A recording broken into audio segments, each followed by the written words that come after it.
Good afternoon, everybody. Thanks for sticking through this. My name is Linda McLaughlin. I have a background in politics and media. I have an MBA in business, and I am a part of the data integrity group.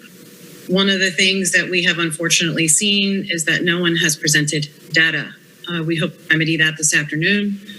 I'll be introducing my two colleagues here, Dave LeBeau and Justin Mealy, both of who are data scientists, and we will look at data.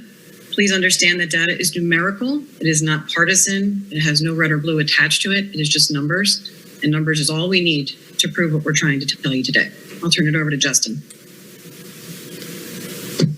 All right, thank you very much. Thanks for inviting us to speak here. My name is Justin Mealy. I'm a 9.5-year veteran of the U.S. Navy as an electronic warfare technician and Arabic linguist, 4 years of which I spent at your very own Fort Gordon in Augusta.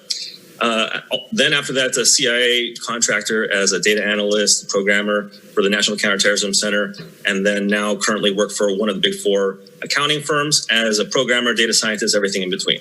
Okay. So the first thing I want to say real quick is that what we're not here to speak about, we're not here to speak about dead voters, illegal votes, out-of-state voters, that type of thing, right? Because although that might have happened and it might have affected the election, we can't prove it from a data perspective that because a dead voter voted, that they voted for Joe Biden. So because of that, we've thrown out that type of thing. We're only here to talk about hard data. So when you do hard data analysis, the most important thing you can ask is, what data are you analyzing? So we use 3 separate data sources, right? The first data source comes from the New York Times as a JSON feed. It's called the Edison data source. And that Edison data feed is a time series based data. When I say time series, I mean you have different vote releases at different intervals, and we can kind of see that votes are incremented at different intervals, right?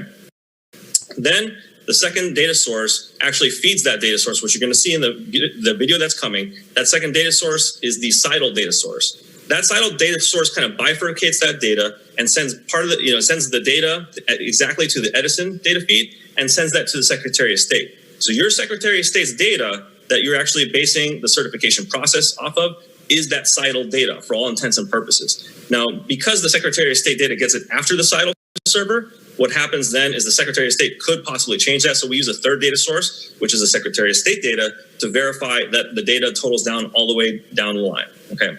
So with that being said, there was a question earlier I heard from a senator where he asked something about, how many votes did something happen? How many votes, was it enough to change the election for Donald Trump or whatever like that, right?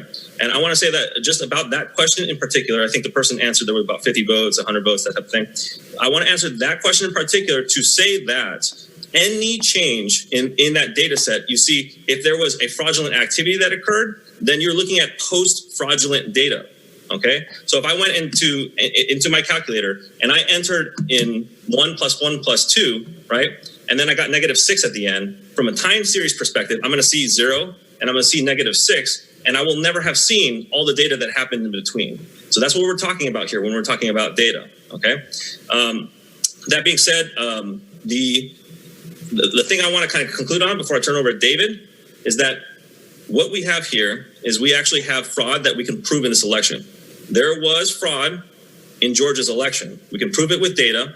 And because we can prove it with data, the voting will of the people of Georgia is not reflected in what was certified by the Secretary of State. So Dave is our lead data scientist, and go ahead. Thank you, Justin, and thank you everyone for inviting us here today to speak. I'm Dave LeBeau, a data scientist with over a decade of experience working directly with structured and unstructured data across a number of industries, specialized in machine learning and more recently artificial intelligence. I've worked with a multitude of data structures in the financial services, telecommunications, and in primary research consulting industries. The analysis we're going to be reviewing is purely scientific and not based on any political affiliation of red, blue, left, or right. We objectively focus on numbers, data, and machine network systems. Based on our extensive analysis across precinct, county, and state voting results, we've identified over 40 data points where negative voting or outright vote switching across candidates has totaled over 200,000 votes. Separately, we've applied machine learning algorithms that are regularly used for anomaly detection of fraud in financial services that flagged over 500 precincts with over 1 million corresponding votes that exhibited suspicious activity. So what's important to note here is that in alignment with standard fraud investigations, We've applied a rigorous, systematic, and sophisticated process that has consistently identified data points that other industries, including financial services, would label as suspicious activity or definitively declare fraudulent. So I'll pause and with this in mind, I want to make this a little bit more relatable. And if you can take a moment just to think about how your online banking experience works. You probably have a checking, savings, and credit card account all on a single screen. Your online banking is designed so that built into this website interface is a back-end connection to a database. And this will store all of your balances, including your deposits or withdrawals. So you can review your statement each month or in real time confirm that the transactions you made are accurate and true.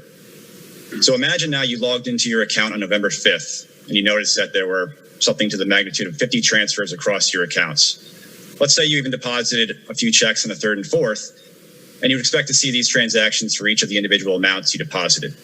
Now, instead, imagine your activity reflects these deposits going into your account, then being switched to a checking account, sometimes as an exact dollar amount, and other times being broken apart into slices and switched intermittently across different slice magnitudes. Now, this is obviously strange in itself and deeply concerning from a data integrity standpoint. Now, also imagine that some of these deductions are sent externally, and so the money is leaving your account entirely. You can see the exact amount that it's deducted and where it was sent that you did not authorize. So this is what we have identified within the voting system data that has been confirmed to align with the Secretary of State data that's used to certify these election results. The data is freely available to the public, but does require some advanced programming skills to extract, parse, and join these data sets in order to bring these types of insights to light. We're part of an independent team that has, in the spirit of transparency, made all of our analysis, programs, and data public so anyone can independently replicate. We've also put out a series of videos that help translate some of our more complicated analysis, which we're going to play here, that will help reinforce the message and maybe a different point of view that will help make these concepts more digestible.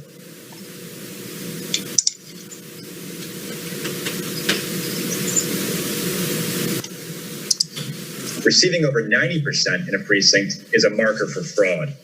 In Fulton County alone, we can see that more than 150 precincts voted 90% or more for Biden. In the statewide race that was decided by less than 13,000 votes, these 150 Fulton precincts alone accounted for 152,000 Biden votes. This is a clear indicator of suspicious or outright fraudulent activity.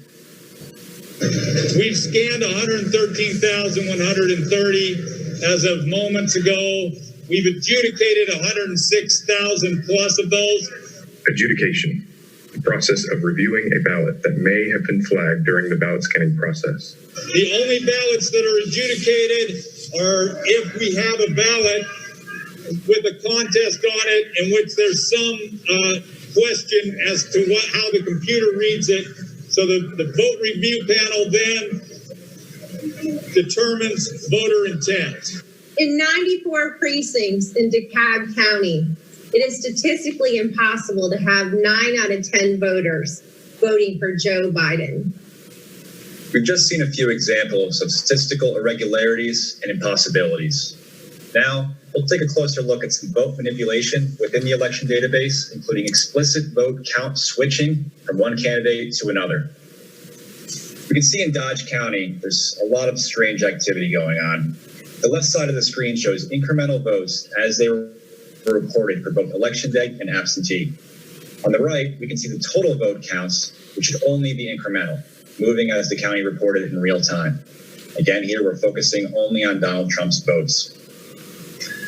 So this wouldn't necessarily be captured at the state totals as they're reported on TV, since one county's deduction in votes can be offset by another county's reporting of equal or greater votes. The first question you're going to want to ask, or already have asked, is why are any bars going negative? And the answer is they shouldn't.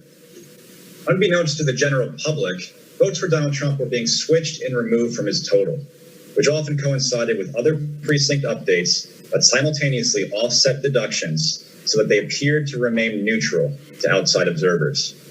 Across the 3 counties of Dodge, Daughtry, and Putnam, Trump has over 30,000 votes that simply disappear. Here, we have clear visibility of an event that occurred at the county level as we compare 2 data sources. In this case, Donald Trump reported 29,391 votes at 9/11 local time in Bibb County, Georgia. Simultaneously, Joe Biden was reported to have 17,218 votes. Minutes later, at the next reported time update from the precinct data sources, Donald Trump was reported to have 17,218 votes, and Biden now has 29,391 votes. A clear and exact switch of vote totals between candidates. Because there is a time lag between each state recorded aggregation of county results, this type of switch can go undetected in state reporting, as long as it falls after the latest state refresh and before the next state update. According to the Georgia Secretary of State website, Trump lost by 12,670 votes. As you saw earlier in this video, far more than that were taken from President Trump.